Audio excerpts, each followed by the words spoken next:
yazdım, tez unuttun beni. Dağlara mı yazdım, yazdım, rüzgara mı yazdım, sulara mı yazdım, tez unuttun beni.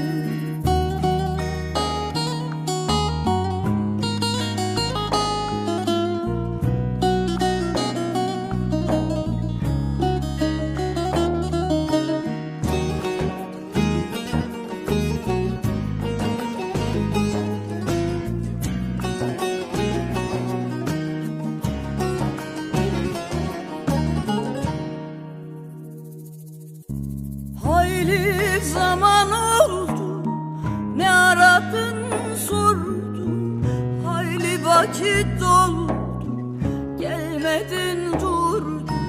Hasretin hançeri sineme vurdu, demem o ki zalim sen beni yordun.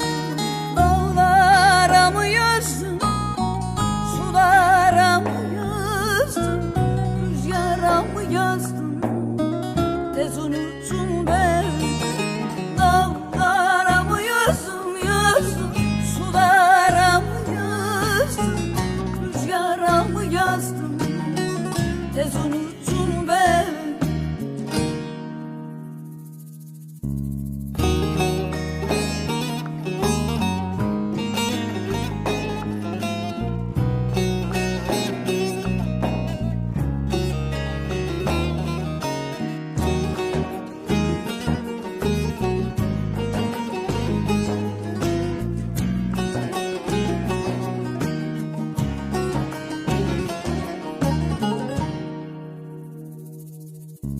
Hayli yıllar oldu, bekledim durdum, hayli mevsim doldu, gelmedin soldu.